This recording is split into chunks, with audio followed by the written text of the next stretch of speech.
الحمد لله نحمده ونستعينه ونستغفره ونؤمن به ونتوكل عليه ونعوذ بالله من شرور أنفسنا ومن سيئات أعمالنا من يهده الله فلا مضل له ومن يضلل فلا هادي له ونشهد أن لا إله إلا الله وحده لا شريك له ونشهد أن سيدنا ومولانا محمدا عبده ورسوله أما بعد فأعوذ بالله من الشيطان الرجيم بسم الله الرحمن الرحيم محمد رسول الله والذين معه أشداء على الكفار رحماء بينهم تراهم ركعا سجدا يبتغون فضلا من الله ورضوانا سيماهم في وجوههم من أثر السجود ذلك مثلهم في التوراة ومثلهم في الإنجيل كزرع أخرج شطأه فآزره فاستغلظ فاستوى على سوقه يعجب الزراع ليغيظ بهم الكفار وعد الله الذين آمنوا وعملوا الصالحات منهم مغفرة وأجرا عظيما. قال الحسن ولقد سمعت أبا بكرة رضي الله عنه وعنهم يقول رأيت رسول الله صلى الله عليه وسلم على المنبر والحسن بن علي إلى جنبه وهو يقبل على الناس مرة وعليه أخرى ويقول إن ابني هذا سيد ولعل الله أن يصلح بين فئتين عظيمتين من المسلمين يا رب صل وسلم دائما أبدا على حبيبك خير الخلق كلهم هو الحبيب الذي ترجى شفاعته لكل هول من الأهوال مقتحم. اللهم صل على محمد وعلى آل محمد كما صليت على إبراهيم وعلى آل إبراهيم إنك حميد مجيد. اللهم بارك على محمد وعلى آل محمد كما باركت على إبراهيم وعلى آل إبراهيم إنك حميد مجيد. اللہ تعالیٰ نے حضور اکرم صلی اللہ علیہ وسلم کو خاتم النبیین بنا کر مبعوث فرمایا، آخری نبی بنا کر بھیجا۔ حضور اکرم صلی اللہ علیہ وسلم کو نبوت اور ختم نبوت کے لیے اللہ نے منتخب فرمایا، اور آپ کے کام کے لیے کچھ افراد اور شخصیات کو اللہ نے منتخب فرمایا۔ وہ افراد اور شخصیات جو پیغمبر پر ایمان لائے اور پیغمبر کی صحبت میں رہے صلی اللہ علیہ وسلم، اور حالت ایمان پر دنیا سے رخصت ہوئے، میں ان کی سمجھانے کے لیے تقسیم یوں کرتا ہوں کہ وہ 3 قسم کے افراد ہیں۔ نمبر 1 اصحاب پیغمبر صلی اللہ علیہ وسلم، نمبر 2 ازواج پیغمبر صلی اللہ علیہ وسلم، نمبر 3 آل پیغمبر صلی اللہ علیہ وسلم۔ کیونکہ حضور اکرم صلی اللہ علیہ وسلم کی خواہش اور آپ کی ضرورت وہ 3 طرح کی تھی۔ آپ کی ایک خواہش اور ضرورت یہ تھی کہ آپ کا دین پکے اور کچے گھر تک پہنچے، بحر و بر تک پہنچے، عرب و عجم میں پہنچے۔ اس کے لیے اللہ نے انتخاب فرمایا اصحاب پیغمبر صلی اللہ علیہ وسلم کا، انہوں نے ضرورت کو پورا فرمایا۔ رسول اکرم صلی اللہ علیہ وسلم کی ضرورت اور خواہش آپ کی نجی زندگی باہر جائے، خلوت کی زندگی جلوت میں پہنچے، لوگوں کو سمجھ آئے کہ پیغمبر کی گھر کی زندگی کیا ہے، رات کی تاریکی کے ماحول میں آپ کے معمولات کیا ہے۔ اس کے لیے اللہ نے انتخاب فرمایا ازواج پیغمبر صلی اللہ علیہ وسلم کا، انہوں نے حق ادا کیا پیغمبر کی زندگی ماؤں، بہنوں، بیٹیوں کے ذریعے باہر پہنچانے کا۔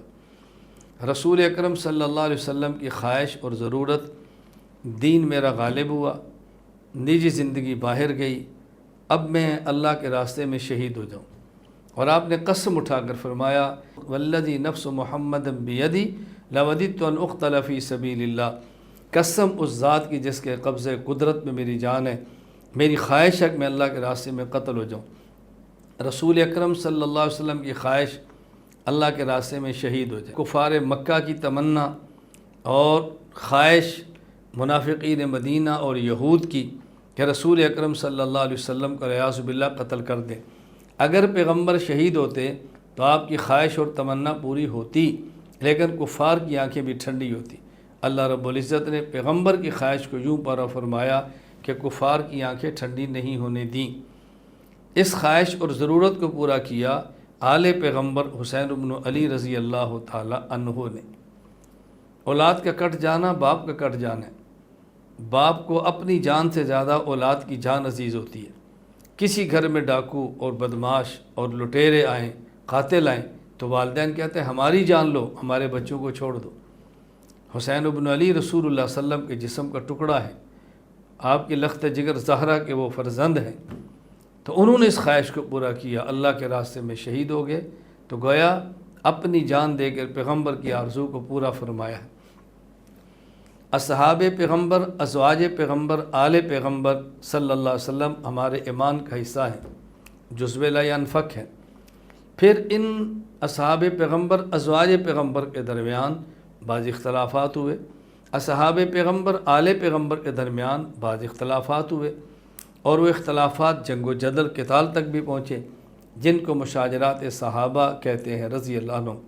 ان مشاجرات صحابہ میں اہل سنت والجماعت احناف دیوبند کا موقف کیا ہے، میں وہ آپ کی خدمت میں پیش کرنا چاہوں گا۔ تو گویا یہ ہمارے 4 سبق بنتے ہیں۔ نمبر 1، اصحاب پیغمبر صلی اللہ علیہ وسلم کے بارے میں اہل سنت والجماعت کے عقائد و نظریات کیا ہیں۔ میں نے 15 بنیادی اساسی نظریات بیان کیے ہیں۔ نمبر 2، ازواج پیغمبر صلی اللہ علیہ وسلم کے بارے میں اہل سنت والجماعت احناف دیوبند کے نظریات عقائد کیا ہیں۔ میں نے 10 بنیادی اور اساسی نظریات بیان کیے ہیں۔ آل پیغمبر صلی اللہ علیہ وسلم کے بارے میں، اہل بیت رضی اللہ عنہ کے بارے میں اہل سنت والجماعت احناف دیوبند کے نظریات کیا ہیں۔ میں نے اس پر 10 عقائد و نظریات پیش کیے ہیں۔ آج کا ہمارا سبق ہوگا مشاجرات صحابہ کے بارے میں، کہ اہل سنت والجماعت احناف دیوبند کا مشاجرات صحابہ رضی اللہ عنہم اجمعین کے بارے میں موقف کیا ہے۔ تو میں اس میں مشاجرات صحابہ کے بارے میں بنیادی طور پر 10 اور اساسی عقائد بیان کروں گا کہ جن کا ہمارے علم میں ہونا ضروری ہے۔ پہلے ہم اجمال اور اختصار کے ساتھ 10 عقائد کو پیش کریں گے، پھر اس پر حوالہ جات اور دلائل کے ساتھ انشاءاللہ گفتگو کریں گے۔ مشاجرات صحابہ رضی اللہ تعالی عنہم کے متعلق 10 عقائد اور نظریات جن کو سمجھنا ضروری ہے۔ مشاجرات صحابہ رضی اللہ عنہم کے متعلق عقیدہ نمبر 1، مشاجرات مشاجرتن کی جمع ہے۔ مشاجرتن کا معنی ہے ایک ہی درخت کی ٹہنیوں کا ہوا کی وجہ سے آپس میں ٹکرانا۔ مشاجرات صحابہ رضی اللہ عنہم کے متعلق عقیدہ نمبر 2، مشاجرات صحابہ رضی اللہ عنہم کا معنی یہ ہے کہ فریقین ایک ہی ایمان والے درخت کی شاخیں ہیں، آزمائشوں اور خارجی سازشوں جیسی ناموافق ہواؤں کی وجہ سے آپس میں ٹہنیوں کی طرح ٹکرا بھی گئے، مگر کوئی بھی شجرہ ایمان سے جدا نہیں ہوا۔ مشاجرات صحابہ رضی اللہ عنہم کے متعلق عقیدہ نمبر 3، مشاجرات صحابہ رضی اللہ عنہم کی وجہ سے فریقین میں سے کوئی ایک ایمان سے خارج ہوا، نہ ہی فاسق ہوا۔ مشاجرات صحابہ رضی اللہ عنہم کے متعلق عقیدہ نمبر 4، مشاجرات صحابہ رضی اللہ عنہم میں فریقین میں سے کسی ایک کا بھی مقام و مرتبہ کم نہیں ہوا۔ مشاجرات صحابہ رضی اللہ عنہم کے متعلق عقیدہ نمبر 5، مشاجرات صحابہ رضی اللہ عنہم میں فریقین جنتی ہیں۔ مشاجرات صحابہ رضی اللہ عنہم کے متعلق عقیدہ نمبر 6، مشاجرات صحابہ رضی اللہ عنہم میں فریقین کا اختلاف حق اور باطل کا اختلاف نہیں تھا۔ مشاجرات صحابہ رضی اللہ عنہم کے متعلق عقیدہ نمبر 7، مشاجرات صحابہ رضی اللہ عنہم میں فریقین میں سے ہر ایک مجتہد ہے اور اپنے اجتہاد کی بنیاد پر اجر کا مستحق ہے۔ مشاجرات صحابہ رضی اللہ عنہم کے متعلق عقیدہ نمبر 8۔ مشاجرات صحابہ رضی اللہ عنہم میں فریقین میں سے ایک ثواب اجتہادی اور دوسرا فریق خطا اجتہادی پر ہے۔ مشاجرات صحابہ رضی اللہ عنہم کے متعلق عقیدہ نمبر 9۔ مشاجرات صحابہ رضی اللہ عنہم میں فریقین میں سے خلیفہ راشد حضرت علی المرتضیٰ کرم اللہ وجہہ مجتہد مصیب ہونے کی وجہ سے دوہرے اجر اور حضرت امیر معاویہ رضی اللہ عنہ اکہرے اجر کے مستحق ہیں۔ مشاجرات صحابہ رضی اللہ عنہم کے متعلق عقیدہ نمبر 10۔ مشاجرات صحابہ رضی اللہ عنہم میں فریقین میں سے کسی ایک پر طعن و تشنیع کرنا حرام اور خاموش رہنا واجب ہے۔ مشاجرات صحابہ رضی اللہ عنہم اجمعین کے متعلق یہ ہم نے گفتگو قدر اختصار کے ساتھ کی ہے۔ اب ہم تفصیل کے ساتھ مشاجرات صحابہ رضی اللہ عنہم کے متعلق بحوالہ گفتگو کرتے ہیں۔ اس سبق کو اچھی طرح سنیں، نوٹ فرمائیں، یاد کریں اور آگے امت تک پہنچانے کی کوشش کریں۔ مشاجرات صحابہ رضی اللہ عنہم کے متعلق عقیدہ نمبر 1۔ مشاجرتن کی جمع ہے۔ مشاجرتن کا معنی ہوتا ہے ایک ہی درخت کی ٹہنیوں کا ہوا کی وجہ سے آپس میں ٹکرانا۔ امام فخر الدین ابو عبداللہ محمد بن عمر بن حسین الرازی رحمہ اللہ، وفات 606 ہجری، تفسیر مفاتیح الغیب المعروف تفسیر کبیر، سورۃ النساء آیت نمبر 65 کے تحت فرماتے ہیں: قال ابو مسلم الاصفہانی وهو مأخوذ عندي من التفاف الشجر فإن الشجر يتداخل بعض اغصانه في بعض۔ ابو مسلم اصفہانی نے کہا کہ میرے نزدیک درختوں کی شاخوں کے ایک دوسرے میں مداخلت کرنے سے لیا گیا ہے مشاجرتن کا لفظ، کیونکہ درخت کی شاخوں کی ٹہنیاں آپس میں ایک دوسرے سے ملتی ہیں۔ مشاجرات صحابہ رضی اللہ عنہم کے متعلق عقیدہ نمبر 2۔ مشاجرات صحابہ رضی اللہ عنہم کا معنی یہ ہے فریقین ایک ہی ایمان والے درخت کی شاخیں ہیں، آزمائشوں اور خارجی سازشوں جیسی ناموافق ہواؤں کی وجہ سے آپس میں ٹہنیوں کی طرح ٹکرا بھی گئے، مگر کوئی بھی شجرہ ایمان سے جدا نہیں ہوا۔ مفتی محمد شفیع عثمانی رحمہ اللہ، وفات 1396 ہجری، مقام صحابہ رضی اللہ عنہم کتاب، فرماتے حضرات صحابہ کرام رضی اللہ عنہم اجمعین کے درمیان جو اختلافات پیش آئے اور کھلی جنگوں تک نوبت پہنچ گئی، علماء امت نے ان کی باہمی حروب اور اختلافات کو جنگ و جدال سے تعبیر نہیں کیا، بلکہ عذر و ادب مشاجرہ کے لفظ سے تعبیر کیا ہے، کیونکہ درخت کی شاخوں کا ایک دوسرے میں گھسنا اور ٹکرانا مجموعی حیثیت سے کوئی عیب نہیں، بلکہ درخت کی زینت اور کمال ہے۔ اس پہ دلیل حضرت امام ابو عبداللہ محمد بن اسماعیل بخاری رحمہ اللہ، وفات 256 ہجری، صحیح بخاری حدیث نمبر 2704۔ قال الحسن ولقد سمعت ابا بکرۃ رضی اللہ عنہ یقول رأیت رسول اللہ صلی اللہ علیہ وسلم علی المنبر والحسن بن علی الی جنبی وهو يقبل على الناس مرہ وعلیہ اخرى۔ ابو بکرہ کہتے ہیں رضی اللہ عنہ کہ میں نے رسول اللہ صلی اللہ علیہ وسلم کو دیکھا، منبر پہ تشریف فرما ہیں، حسن بن علی رضی اللہ تعالیٰ عنہ آپ کے پہلو میں بیٹھے ہیں، اور آپ کبھی ان کو دیکھتے ہیں کبھی لوگوں کو دیکھتے ہیں، اور آپ فرمانے لگے ان ابنی ھذا سید، یہ میرا بیٹا سردار ہے، یہ میرا بیٹا سردار ہے، وَلَعَلَّ اللَّهَ أَن يُصْلِحَ بِهِ بَيْنَ فِئَتَيْنِ عَظِیمَتَيْنِ مِنَ الْمُسْلِمِينَ۔ ایک وقت آئے گا جب مسلمانوں کی دو بہت بڑی جماعتوں کے درمیان یہ صلح کرائے گا، ظاہر اختلاف ہوگا تبھی صلح کرائیں گے۔ تو حضرت حسن رضی اللہ تعالیٰ عنہ نے حضرت امیر معاویہ رضی اللہ تعالیٰ عنہ کی جماعت اور اپنے والد حضرت علی رضی اللہ عنہ کی شہادت کے بعد جو ان کی طرف کی جماعت تھی، ان دونوں کے درمیان صلح کروائی ہے۔ اور رسول اللہ صلی اللہ علیہ وسلم فرما رہے ہیں وہ دونوں جماعتیں مسلمانوں کی ہوں گی۔ یہی ہمارا موقف تھا کہ مشاجرات صحابہ میں فریقین میں سے ہر فریق مسلمان ہے، کوئی ایک بھی اس لڑائی کی وجہ سے ایمان سے باہر نہیں نکلا۔ مشاجرات صحابہ رضی اللہ عنہم کے متعلق عقیدہ نمبر 3، مشاجرات صحابہ رضی اللہ عنہم کی وجہ سے فریقین میں سے کوئی ایک ایمان سے خارج ہوا اور نہ ہی فاسق ہوا۔ امام ابو عبداللہ محمد بن احمد الانصاری رحمہ اللہ القرطبی، وفات 671 ہجری، الجامع احکام القرآن، سورۃ الحجرات آیت نمبر 9، وَإِن طَائِفَتَانِ مِنَ الْمُؤْمِنِينَ اقْتَتَلُوا، اس کے تحت ارشاد فرماتے ہیں فَقَدْ ثَبَتَ أَنَّ طَلْحَةَ وَالزُّبَيْرَ غَيْرُ عَاصِيَيْنِ وَلَا آسِمَيْنِ بِالْقِتَالِ، یقیناً یہ بات ثابت ہے حضرت طلحہ حضرت زبیر رضی اللہ عنہما جنگ میں نافرمان تھے اور نہ ہی گناہ گار تھے، نہ تو نافرمان تھے اور نہ ہی گناہ گار تھے۔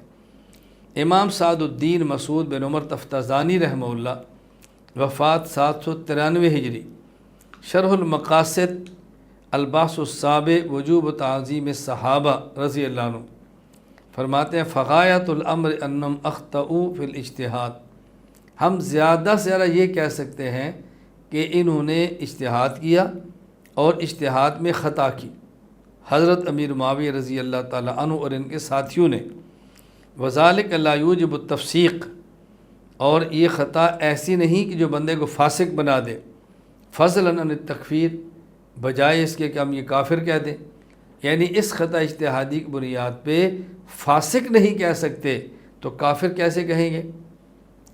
شیخ احمد سرہندی بن شیخ عبدالاحد فاروقی رحمہ اللہ، جو معروف ہے مجدد الفسانی رحمہ اللہ کے نام سے، وفات 1034 ہجری، مکتوبات امام ربانی، دفتر اول، حصہ چہارم، مکتوب نمبر 251، فرماتے ہیں پس تفسیق و تذلیل در حق کے محاربان حضرت امیر معاویہ جائز نہ باشد رضی اللہ عنہ، حضرت علی رضی اللہ عنہ سے جن حضرات نے جنگ کی انہیں فاسق یا گمراہ کہنا جائز نہیں۔ اور یہ وضاحت ذہن نشین فرما لیں کہ یہ اس جنگ کی بات ہو رہی ہے جو حضرت علی رضی اللہ تعالیٰ عنہ کی حضرت معاویہ رضی اللہ عنہ حضرت عائشہ رضی اللہ عنہ سے ہے، وہ جنگ نہیں ہے جو خوارج سے ہے، کیونکہ خوارج کی تو ہم گمراہ کہتے ہیں۔ اس فرق کو ذہن نشین رکھنا بہت ضروری ہے۔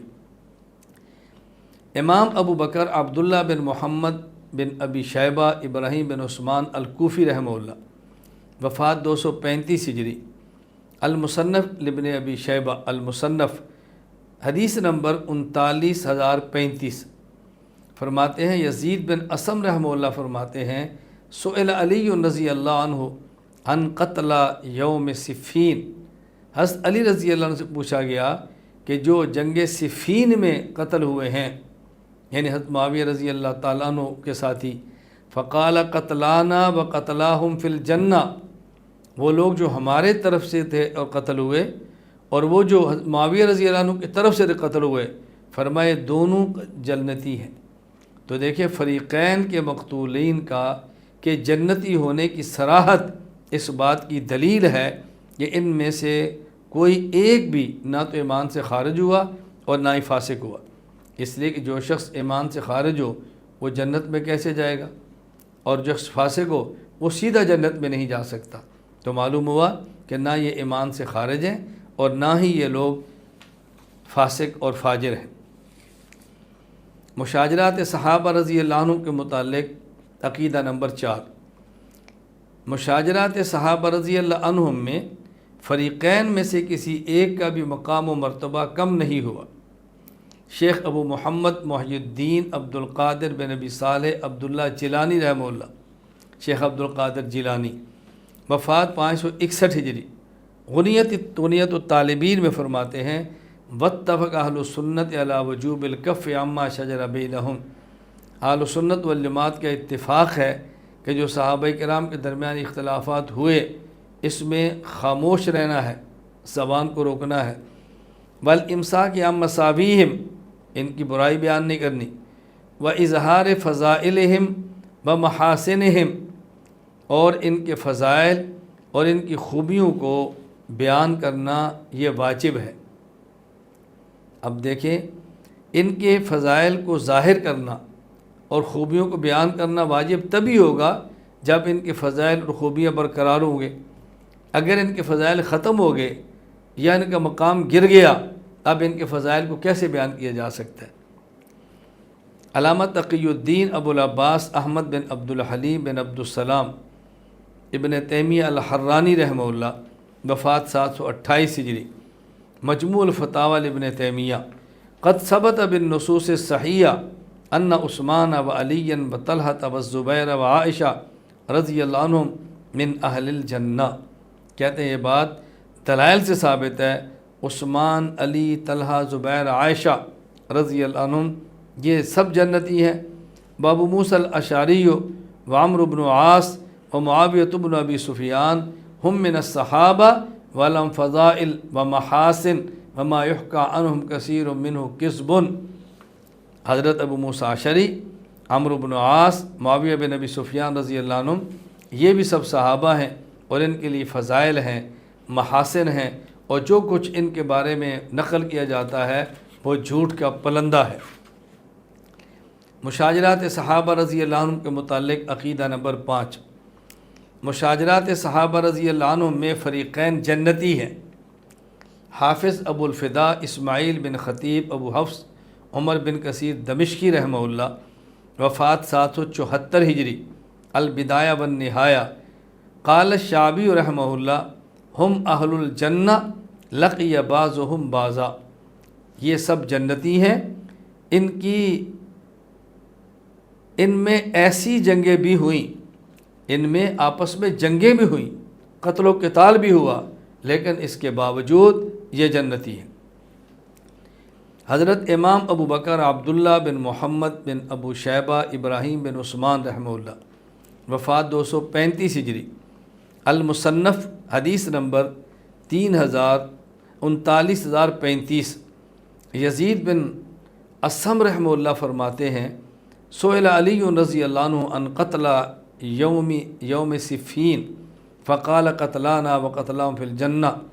حضرت علی رضی اللہ عنہ سے جنگ صفین میں قتل ہونے والوں کے بارے میں پوچھا گیا، فرمایا ہمارے مقتولین اور امیر معاویہ رضی اللہ عنہ ان کے مقتولین یہ سب حضرات جنتی ہیں، ہمارے بھی ان کے بھی، دونوں کے مقتولین جنتی ہیں۔ مشاجرات صحابہ رضی اللہ عنہم کے متعلق عقیدہ نمبر 6۔ مشاجرات صحابہ رضی اللہ عنہم میں فریقین کا اختلاف، حق و باطل کا اختلاف نہیں تھا۔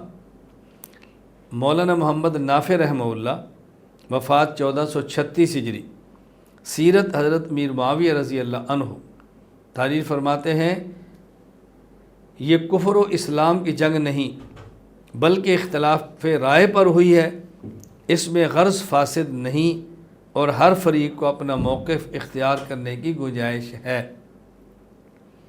علامہ شمس الدین محمد بن احمد بن عثمان الذہبی رحمہ اللہ، وفات 748 ہجری، تاریخ الاسلام میں لکھتے ہیں، قال ابو مسلم الخولانی رحمہ اللہ وجماعۃ لمعاویہ رضی اللہ عنہ، ابو مسلم خولانی اور ایک جماعت حضرت امیر معاویہ رضی اللہ عنہ سے عرض کرتی ہے، انت تنازع علی ام انت مثلہ، کیا حضرت علی رضی اللہ تعالیٰ عنہ سے خلافت کے معاملے میں آپ کیوں جھگڑتے ہیں؟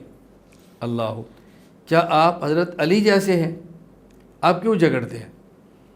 فرمایا لا واللہ انی لعالم ان علی افضل منہ واحق بالامر، ایسا ہرگز نہیں، میں اللہ کی قسم اٹھا کر کہہ رہا ہوں کہ انی لعالم ان علی افضل منہ، علی مجھ سے افضل ہیں اور مجھ سے زیادہ حقدار ہیں خلافت کے، ولیکن الستم تعلمون ان عثمان قتل مظلوما، لیکن کیا تم جانتے نہیں ہو حضرت عثمان کو ظلماً شہید کر دیا گیا، وانا ابن عمہ ہی، میں ان کے چچا کا بیٹا ہوں، وَإِنَّمَا أَطْلُبُ بِدَمِهِ، میں ان کا قصاص مانگتا ہوں، فَاتُوا عَلِيًّا، تم حضرت علی کے پاس جاؤ، فَقُولُوا لَهُ، اور ان سے کہو، فَلْيَدْفَعْ إِلَيَّ قَتْلَةَ عثمان وَأَسْلَمُ لَهُ، وہ عثمان کے قاتلین میرے حوالے کریں اور میں خود کو ان کے حوالے کر دیتا ہوں۔ کیا مطلب؟ میں ان کی خلافت مانتا ہوں۔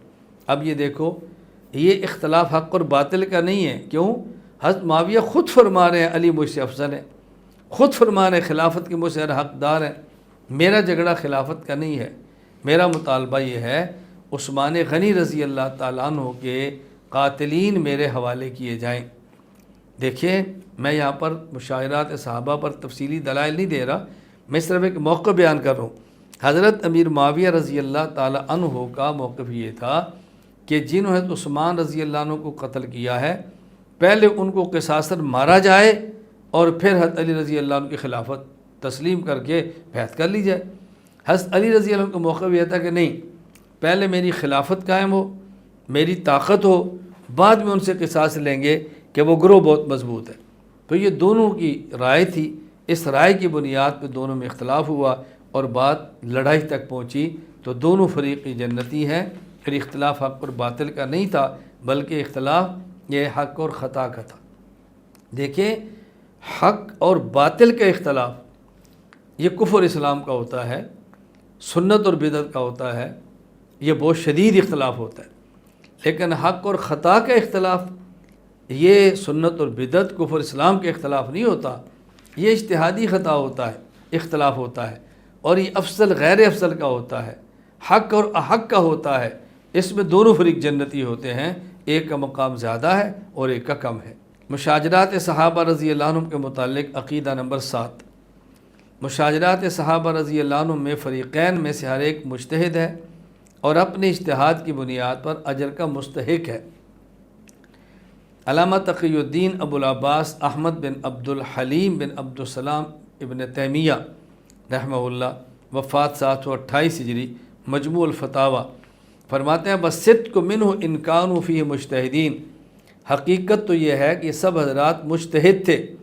فالمجتہد اذا اصاب فلہ اجران، اور مجتہد کا اجتہاد اگر درست ہو اس کو 2 اجر ملتے ہیں، وَإِذَا أَخْطَأَ فَلَهُ أَجْرٌ، اور اگر خطا کرے تو 1 اجر ملتا ہے، وَخَطْئُهُ يُغْفَرُ لَهُ، اور اس کی غلطی اور اس کی خطا کو معاف کر دیا جاتا ہے۔ خطا اجتہادی باقی نامہ اعمال میں بطور گناہ کے نہیں رہتی۔ علامہ حافظ ابو الفضل شہاب الدین احمد بن علی بن حجر عسقلانی رحمہ اللہ، وفات 852 ہجری، فتح الباری شرح صحیح بخاری، باب اذا التقى المسلمان بسیفیہما، کہتے ہیں انہم لم یقاتلوا فی تلک الحروب الا عن اجتہاد، ان حضرات کی جو لڑائی ہوئی، ان جنگوں میں جو قتال ہوا، یہ اجتہادی اختلاف تھا، اجتہادی اختلاف کی بنیاد پر تھا۔ وقد عفى اللہ تعالیٰ للمخطئ فی الاجتہاد، اور اللہ تعالیٰ اجتہاد میں خطا کرنے والے کو معاف فرما دیتے ہیں، وعدہ ہے۔ بل ثبت انہ یؤجر اجرا واحدا، بلکہ دلائل سے ثابت ہے صرف معاف نہیں کیا جاتا، اس کی خطا اجتہادی پر اس کو ایک اجر بھی دیا جاتا ہے۔ وَأَنَّ الْمُصِيبَ يُؤْجَرُ اجرین، اور جس کا اجتہاد درست ہوتا ہے اس کو 2 اجر ملتا ہے۔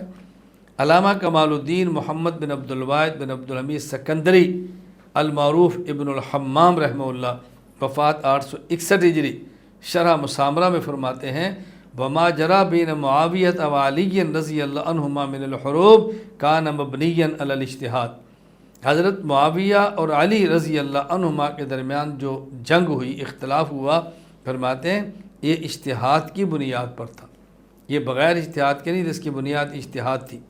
مشاجرات صحابہ رضی اللہ عنہم کے متعلق عقیدہ نمبر 8۔ مشاجرات صحابہ رضی اللہ عنہم میں فریقین میں سے ایک ثواب اجتہادی اور دوسرا فریق خطا اجتہادی پر ہے۔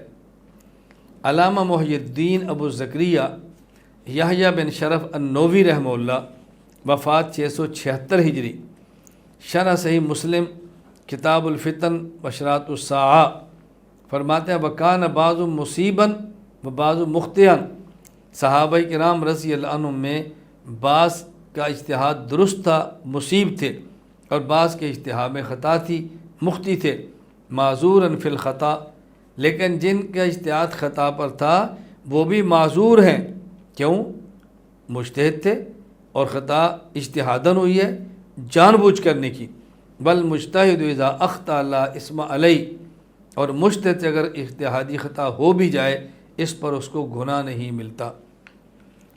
علامہ تقی الدین ابو العباس احمد بن عبد الحلیم بن عبد السلام بن تیمیہ رحمہ اللہ، وفات 728 ہجری، العقیدۃ الواسطیہ، فرماتے ہیں والصحیح منہ ہم فیہ معذورون، صحیح بات یہ ہے کہ یہ سب معذور تھے، اما مجتہدون مصیبون و اما مجتہدون مخطئون، یا یہ اجتہاد تھا اور ان کا اجتہاد درست تھا، اور یا اجتہاد تھا اور اجتہاد میں خطا، یعنی ایک طرف مجتہد ہیں جو کہ مصیب ہیں، درست اجتہاد والے، اور ایک طرف مجتہد ہیں مخطئ ہیں، یعنی اجتہادی خطا والے۔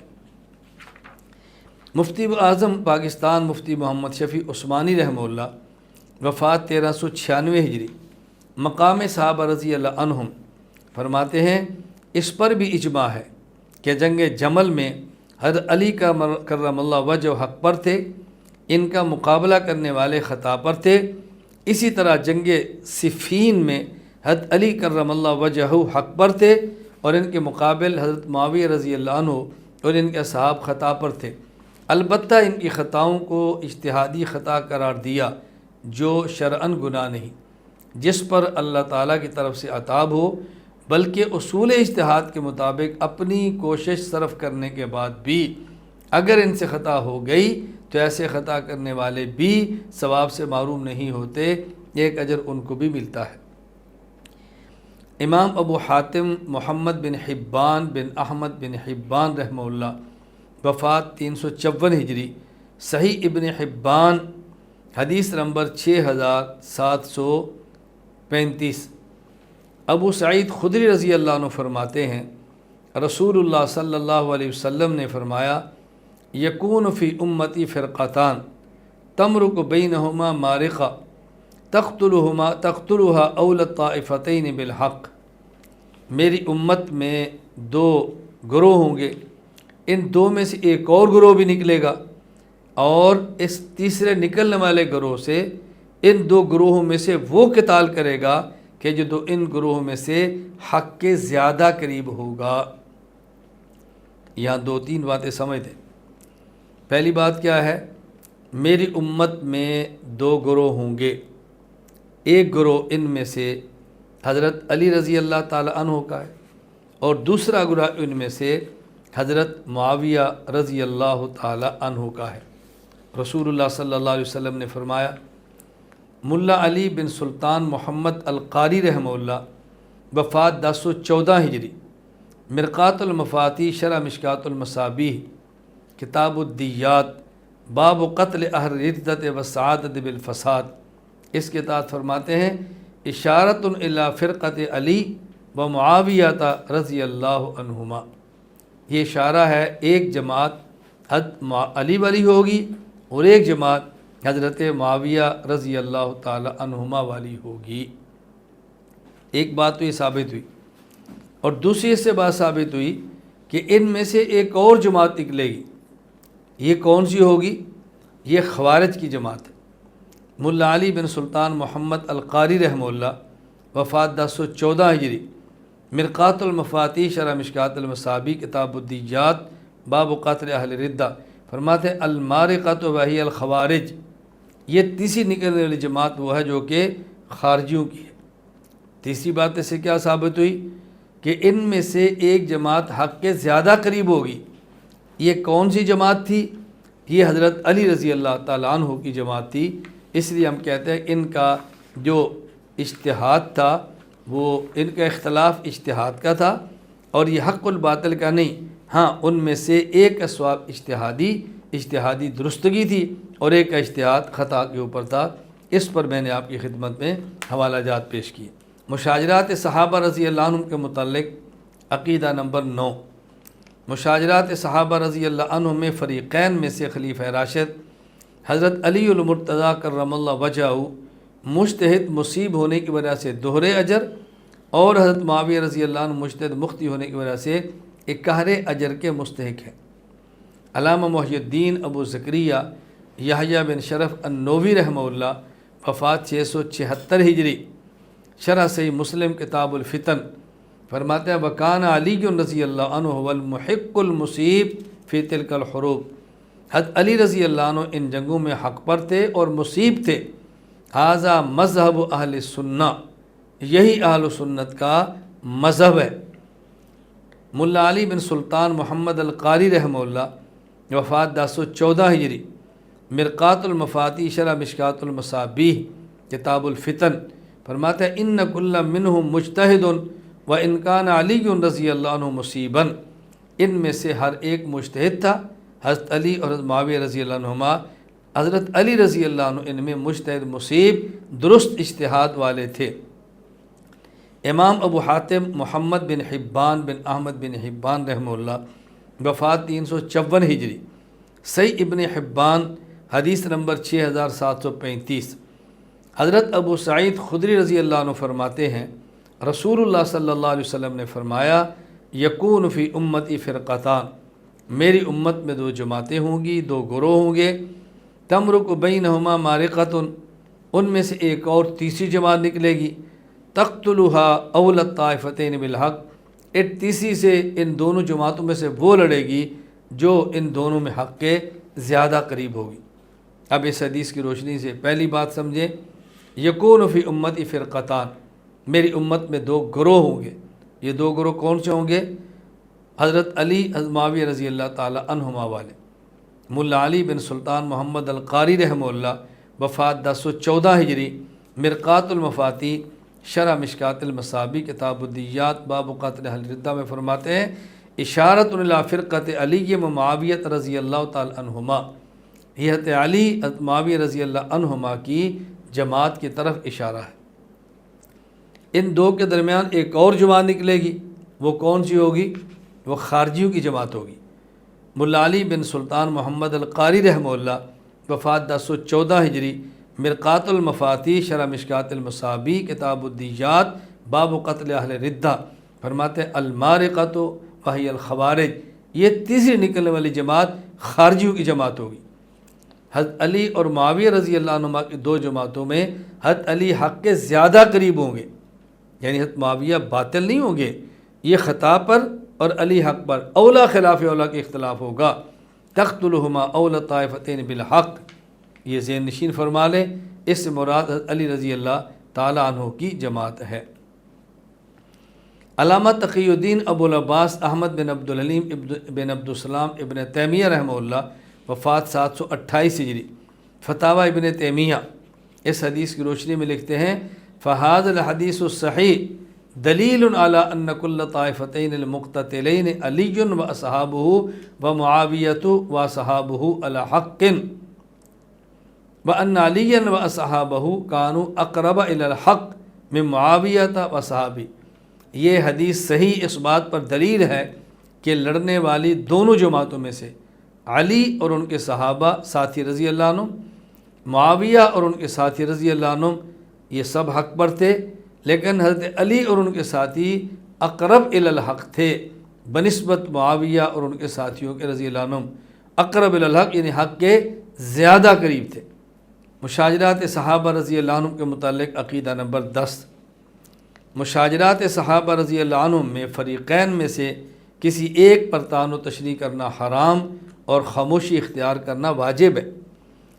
امام ابو نعیم احمد بن عبداللہ اصبہانی رحمہ اللہ، وفات 430 ہجری، حلیۃ الاولیاء، ترجمۃ الامام شافعی، اس کے فرماتے ہیں قیل لعمر بن عبد العزیز ما تقول فی اہل صفین، حضرت امام شافعی فرماتے ہیں عمر بن عبد العزیز سے پوچھا گیا اہل صفین کے بارے میں آپ کیا کہتے ہیں، جو جنگ ہوئی علی اور معاویہ رضی اللہ عنہما کے درمیان جسے جنگ صفین کہتے ہیں، آپ کیا فرماتے ہیں؟ فرمایا تلک دماء طہر اللہ یدی منہا فلا احب ان اخذب لسانی فیہا، یہ وہ لوگ تھے کہ جن کے خون سے اللہ نے میرے ہاتھ کو پاک رکھا، یعنی میرے ہاتھ کو ان کے خون میں نہیں جانے دیا، میں نے ان کا خون نہیں نکالا۔ میں نہیں اس بات کو پسند کرتا کہ اپنی زبان کو ان کے خون سے رنگین کروں۔ عجیب جملہ ہے تاریخی، تلک دماء طہر اللہ یدی منہا فلا احب ان اخذب لسانی فیہا۔ اس جملے کو یاد کریں۔ عمر بن عبدالعزیز رحمہ اللہ مشاجرات صحابہ کے بارے میں فرماتے ہیں، تلک دماء طہر اللہ یدی منہا فلا احب ان اخذب لسانی فیہا۔ قاضی ابو الفضل ایاز بن موسیٰ بن ایاز مالکی رحمہ اللہ، وفات 544 ہجری، الشفاء بتعریف حقوق المصطفیٰ صلی اللہ علیہ وسلم، الفصل السادس، ومن توقیرہ وبرہ صلی اللہ علیہ وسلم توقیر اصحابہ وبرہم۔ رسول اکرم صلی اللہ علیہ وسلم کی تعظیم اور محبت کا تقاضا ہے آپ کے صحابہ کی تعظیم کی جائے اور ان سے محبت کی جائے، ومعرفت حقہم، اور ان کے حقوق کو پہچانا جائے، والاقتداء بہم، حضور کی جماعت کی اقتداء کی جائے، وحسن الثناء علیہم، ان کی تعریف کی جائے، والاستغفار لہم، ان کے لیے دعائیں مغفرت کی جائے، والامساک عما شجر بینہم، اور ان کے درمیان جو اختلافات ہوئے جیسے مشاجرات صحابہ کہتے ہیں وہاں خاموش رہا جائے۔ شیخ ابو محمد محی الدین عبد القادر بن ابی صالح عبداللہ جیلانی رحمہ اللہ، وفات 561 ہجری، الغنیہ لطالبی طریق الحق میں فرماتے ہیں، واتفق اہل السنت علی وجوب الکف عما شجر بینہم۔ اہل سنت والجماعت کا اتفاق ہے کہ صحابہ کے درمیان جو اختلافات ہوئے، جو جنگیں ہوئی جنہیں مشاجرات صحابہ کہتے ہیں، وہاں پر اپنی زبان کو روکنا واجب ہے، خاموش رہیں، والامساک عن مساویہم، اور ان کی برائیوں سے بیان کرنے سے رکنا خود کو واجب ہے، روکنا واجب ہے، وَإِظْهَارِ فَضَائِلِ وَمَحَاسِنِهِمْ، اور ان کے فضائل اور ان کے محاسن کو ظاہر کرنا، بیان کرنا واجب ہے۔ علامہ محی الدین ابو زکریا یحییٰ بن شرف النووی رحمہ اللہ، وفات 676 ہجری، شرح مسلم کتاب الفتن میں فرماتے ہیں، ومذہب اہل سنت والحق احسان الظن بہم۔ اہل سنت والجماعت کا مذہب یہ ہے ان کے بارے میں اچھا گمان رکھا جائے، والامساک عما شجر بینہم، اور ان کے درمیان جو مشاجرات اختلافات ہوئے تھے وہاں اپنی زبان کو روکا جائے۔ علامہ شمس الدین ابو عبداللہ محمد بن احمد بن عثمان ذہبی رحمہ اللہ، وفات 748 ہجری، سیر اعلام النبلاء، لکھتے ہیں کما تقررہ، یہ بات طے شدہ ہے، الکف عن کثیر مما شجر بینہم، صحابہ کے درمیان جو اختلافات وغیرہ ہوئے وہاں خاموش رہنا ہے، بقتالہم، اور ان کے درمیان جو لڑائی ہوئی وہاں بھی خاموش رہنا ہے۔ حافظ ابو الفضل احمد بن علی ابن حجر اسقلانی رحمہ اللہ، وفات 852 ہجری، فتح الباری شرح صحیح بخاری، بابٌ اذا التقى المسلمان بسیفیہما، واتفق اہل السنہ علی وجوب منع الطعن علی احد من الصحابہ بسبب ما وقع لهم من ذلک۔ اہل سنت والجماعت کا اتفاق ہے کہ صحابہ کے درمیان جو باہمی اختلافات اور جنگیں ہوئیں وہاں پر اپنی زبان کو روکنا واجب ہے، طعن و تشنیع سے باز آنا واجب ہے۔ ملا علی بن سلطان محمد القاری حنفی رحمہ اللہ، وفات 1014 ہجری، مرقات المفاتیح شرح مشکات المصابیح کتاب الفتن، فرماتے ہیں وَأَمَّا كَفُّ الْأَلْسِنَةِ عَنِ الطَّعْنِ فِيهِمْ، صحابہ کرام رضی اللہ عنہ مجمعین کے اختلافات میں اپنی زبانوں کو ان پر طعن و تشنیع اور بد زبانی کرنے سے روکنا کیوں ضروری ہے؟ فَإِنَّ كُلًّا مِّنْهُمْ مُجْتَهِدٌ، اس لیے کہ ان میں سے ہر ایک مجتہد تھا، وَإِنْ كَانَ عَلِيٌّ رضی اللہ عنہ مصیباً، اگرچہ علی مجتہد مصیب اور درست تھے، فَلَا يَجُوزُ الطَّعْنُ فِيهِمَا، لیکن ان میں طعن و تشنیع کرنا قطعاً جائز نہیں۔ میں نے آپ کی خدمت میں مشاجرات صحابہ رضی اللہ عنہم کے بارے میں اہل سنت والجماعت احناف دیوبند کا موقف پیش کیا ہے۔ میں تمام طلباء، طالبات، سننے والے قاری اور قاریات تمام سے گزارش کروں گا اس گفتگو کو بار بار سنیں، دلائل کو ذہن نشین فرمائیں، آئندہ نسلوں تک اس کو منتقل کریں۔ اللہ تعالیٰ نے ہمیں جب تک زندہ رکھا ہم انشاءاللہ اصحاب پیغمبر، ازواج پیغمبر، آل پیغمبر صلی اللہ علیہ وسلم کی مدح کرتے رہیں گے، فضائل بیان کرتے رہیں گے، ان کا دفاع کرتے رہیں گے، اور اللہ سے ہم دعا کرتے ہیں اللہ ہمیں موت ان کی غلامی میں دے اور حشر ان کے نوکروں اور خدام میں کرے۔ وآخر دعوانا ان الحمد للہ رب العالمین۔